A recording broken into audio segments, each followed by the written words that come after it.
यात्रा गोपालगंज की शुरू करते हैं। यहाँ से लोगों से बात करना शुरू करते हैं, गोपालगंज के लोगों से जानते हैं कि इस बार राजनीतिक माहौल क्या है। लेकिन जाने से पहले जरा यहाँ का जो राजनीतिक परिदृश्य है वो आपको थोड़ा सा समझाते चले। अब जैसे ही गोपालगंज की बात होती है ना, तो यहाँ से देखिए कि 3 मुख्यमंत्री जो है गोपालगंज में पूरे बिहार को दिया है। देखिए राबड़ी देवी हो गई, पूर्व सीएम राबड़ी देवी हो गई, या पूर्व सीएम लालू यादव हो गए, दोनों का गृह जिला रहा है। उसके अलावा अब्दुल गफूर जो है वो यहीं के पूर्व मुख्यमंत्री यहीं के रहे हैं। तो 3 मुख्यमंत्री यहाँ गोपालगंज से निकले, लेकिन बावजूद जितना विकास यहाँ का होना चाहिए था वो कहीं न कहीं देखने को नहीं मिलता है। कहा जाता था कि गन्ना का यहाँ व्यवसाय जो है वो पहले समय में बड़ा हुआ करता था, लेकिन फिर शुगर मिल बंद हो गया, उस पर लोगों को जो है वो बड़ा दुख हुआ। जातीय समीकरण यहाँ पर जो है तमाम तरह के देखने को मिलती है। स्थानीय मुद्दे तो है ही, लेकिन जातिवाद भी यहाँ पे काफी ज्यादा है। उसके बाद देखिए कि इस बार जो पुराने सांसद थे जेडीयू से आलोक कुमार सुमन, उन्हीं को टिकट दोबारा दिया गया है। उनके सामने जो है प्रेमनाथ कुमार पासवान चंचल जो है वो है। प्रेमनाथ पासवान चंचल जो है वो वीआईपी की तरफ से है, महागठबंधन की तरफ से है, और दोनों आमने सामने हैं। सबसे बड़ी बात यह है कि देश के तमाम मुद्दे हैं, क्षेत्र के तमाम मुद्दे हैं। उसके बाद यहाँ पे एक राजनीतिक गतिविधि भी चलती है, एक कहा जाए जातिगत गतिविधि भी चलती है। तो इन सबके बावजूद जनता क्या सोचती है, जनता क्या चाहती है, देश के मुद्दों के बारे में जनता कितना सोच रही है, यहाँ स्थानीय मुद्दों के बारे में जनता कितना सोच रही है, इन सब पर बात करेंगे। तो चलिए यहीं से यात्रा शुरू करते हैं और लोगों से जानते हैं, गोपालगंज के लोगों से जानते हैं कि वो लोग इस बार क्या चाहते हैं। आइए।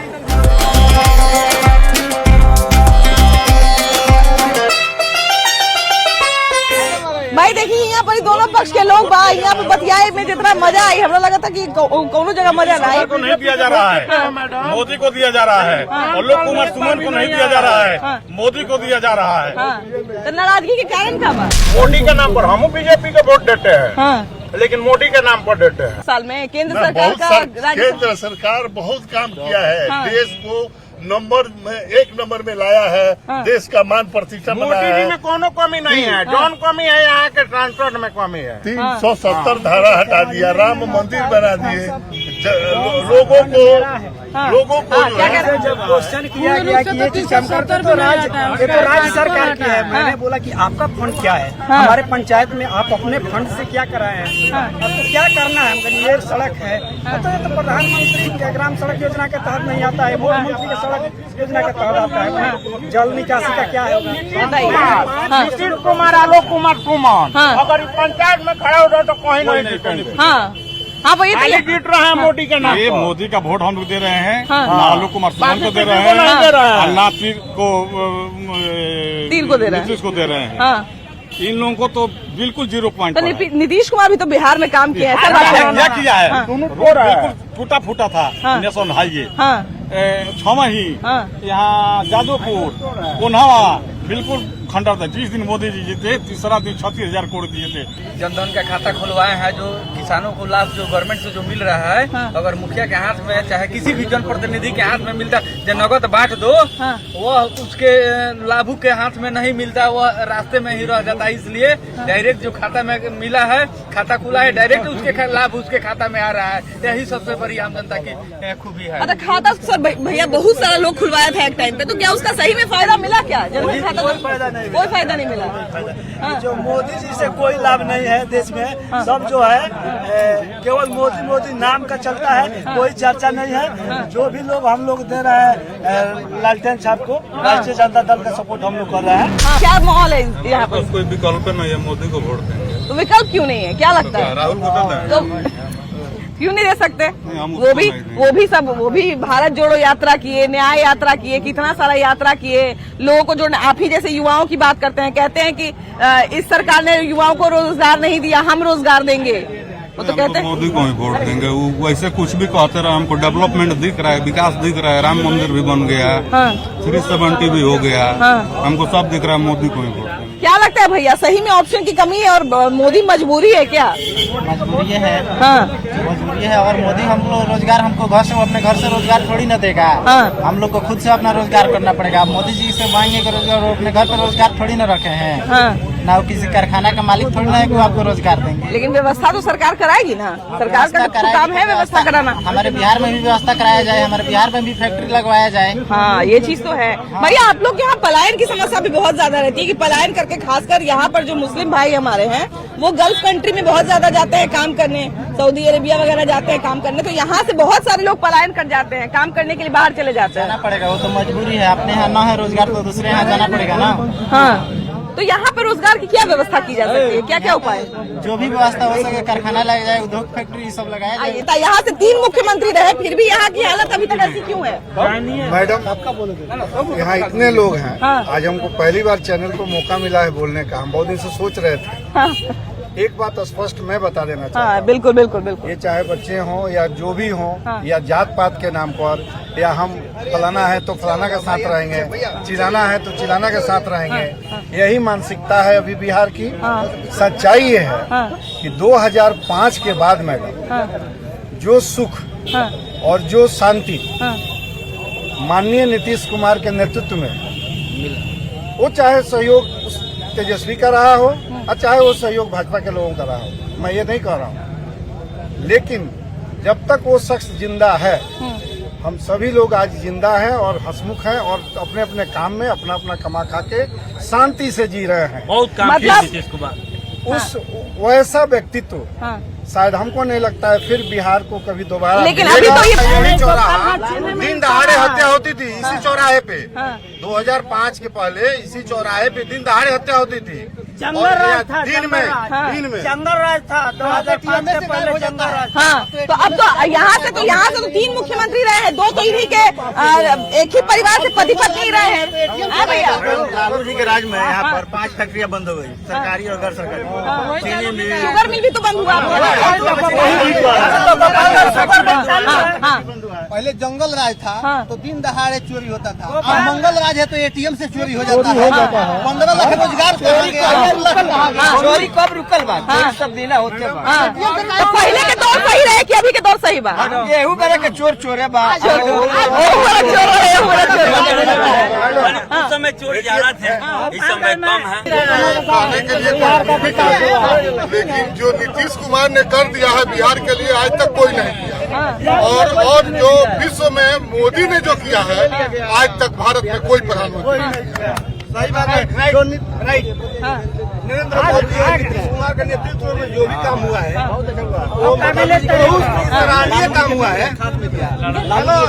अच्छा, हाँ पहले बताइए। नीतीश कुमार जी बिहार के लिए जो किए हैं, जो दारूबंदी जो किए हैं, दारूबंदी से बहुत लोग नाराज हैं। नाराज है, इसमें संशोधन होना चाहिए। अच्छा, नाराजगी से भैया भैया बात है, दारूबंदी बहुत अच्छी बात है। एक मिनट बीच में रुकिए भैया। देखिए हमारे साथ जो है एक लोग घूमते घूमते बड़े अच्छे लोग मिलते हैं। लालू जी के एक मित्र मिले हैं, तो सबसे पहले तो इनका परिचय जानना चाहेंगे। भैया क्या नाम है आपका? रामनाथ साहू। रामनाथ साहू नाम है, सीनियर एडवोकेट गोपालगंज। तो लालू जी से कैसा संबंध है, कहाँ से संबंध जुड़ा है? बीजेपी आंदोलन से जुड़े हुए हैं। बीजेपी आंदोलन से। हाँ। तो उस वक्त साथ में आप दोनों ने आंदोलन किया? हाँ, आंदोलन किए और उनकी गिरफ्तारी गोपालगंज में हुई। अच्छा, तो जब यहीं से छपरा ट्रांसफर तो जब वो मुख्यमंत्री बने थे या जब उनकी पत्नी मुख्यमंत्री बनी थी, तो क्या उस वक्त आप दोनों साथ में थे? मतलब आप दोनों एकदम थे। में उनके सरकार बनाने से लेकर अभी तक हूँ। हाँ, अभी तक है। हाँ, अभी तक। तो अभी तक हालचाल लेते हैं, यहाँ आते तो बातचीत होती है? हमेशा हालचाल लेते हैं, बातचीत होती है। हाँ, बातचीत। वाह वाह वाह वाह। अपने लालू से हमेशा बात होती है। लालू यादव देखिए अभी अब तेजस्वी यादव को अगली पंक्ति में कर दिया, तो तेजस्वी के लिए क्या आशीर्वाद, क्या संदेश है? बात है आज बिहार में एक नौजवान एक तेजस्वी यादव के रूप में आशा की किरण को देख रहा है। हाँ। क्योंकि 17 महीना के शासनकाल में जो उम्मीदें थी नौजवानों की कि नौकरियां मिलेगी, उसने नौकरी दिया है। इसमें जागरूकता की कमी है लोगों में। इसमें जरूरी है कि लोगों को जागरूक किया जाए कि वोट अपने मतदान के प्रति वो जागरूक तो हो। क्या ये मतलब उदासीनता है लोगों के का राजनीति के प्रति या फिर नेताओं के प्रति? कुछ मामलों में तो है, क्योंकि जो अपेक्षाएं पब्लिक की रहती है उन अपेक्षाओं पर राजनीतिज्ञ खड़े नहीं उतरते हैं, जिसके लिए उदासीनता है। हाँ। अच्छा देखिए हमारे साथ ये 4-5 भाई लोग जो हैं वो लॉ एंड ऑर्डर से जुड़े हुए हैं, तो जरा उसी का सवाल पूछेंगे। अभी जो है बड़ा इल्जाम लगता है मौजूदा सरकार पर कि उन्होंने लॉ एंड ऑर्डर को अपने हिसाब से जो है ना उसको मैनिपुलेट कर दिया है या फिर उसको बर्बाद कर दिया है। नहीं ऐसे कोई ऐसा हो सकता है क्या कि कोई अगर नेता आए तो संविधान को बदल दे अपनी मर्जी के हिसाब से? नहीं है, लॉ एंड ऑर्डर बहुत अच्छे तरीके से चल रहा है। हाँ। जहाँ तक अमेंडमेंट की बात है तो जरूरत के हिसाब से तो अमेंडमेंट होना ही चाहिए और होते रहा। हाँ, तो ऐसा है क्या भैया कि सही में जो है कानून बदल दिया जाएगा या संविधान बदल दिया जाएगा? कानून बदलना है, कानून तो हमेशा बदलता रहता है जनता के लाभ के लिए। जब जिसकी जरूरत होती है समय के अनुसार उसको बदलना पड़ता है। तो यह जरूरी नहीं कि बदल के और जनता के खिलाफ हो जाएगा। जो भी कानून बनता है वो जनता के लिए ही बनता है और उनकी सुविधाओं के लिए ही बनता है। क्या लगता है भैया सही में तानाशाही है क्या? नहीं, तानाशाही तो नहीं है। नरेंद्र मोदी तानाशाही कर रहे हैं। 400 पार की सरकार होगी। हाँ, तो 400 पार क्यों कराना चाहते हैं? 400 पार क्यों बिहार में 35+ सीटें मोदी सरकार को मिलने 400 पार क्यों कराना चाहते हैं? मोदी ने बहुत अच्छा काम किया है। विश्व पटल पर भारत का नाम सबसे ऊपर रखा है। हम बता रहे हैं 400 पार इसलिए कहना चाहते हैं, कुछ नया करना है। हाँ, नया करना है। आने वाले 5 साल में क्या क्या आप मांग रखते हैं सरकार से? आने वाले 5 साल में सरकार बनने तो दीजिए। कोई नेता आवाज नहीं उठा रहा है। अच्छा, का भाव 700 रुपए रेट हो जाएगा तो अच्छा रहेगा। चीनी का भाव 100 रुपए होगा तो भी अच्छा रहेगा। लेकिन रेट ज्यादा होना चाहिए।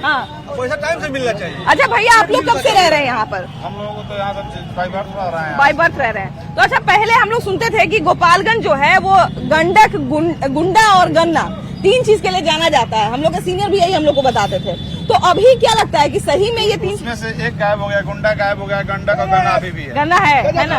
तो गुंडा कैसे गायब हुआ? यहाँ लॉ एंड ऑर्डर ठीक हुआ, उसका से गुंडा गायब हो गया। ठीक हुआ। अब अभी गन्ना का उत्पादन हो रहा है, गंडक नदी सदा नहीं रहा है, हमेशा बहती रहती है। सिंचाई के लिए हम लोग साधन उपलब्ध कराती है, इसलिए अभी गुंडा गायब है, गन्ना का उत्पादन बढ़िया से हो रहा है।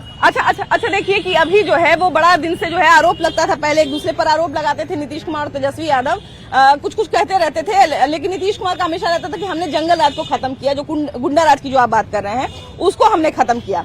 जब तेजस्वी आए 17 महीना रह के गए तो उनका कहना था कि सारा विकास 17 महीना का हमने ही किया।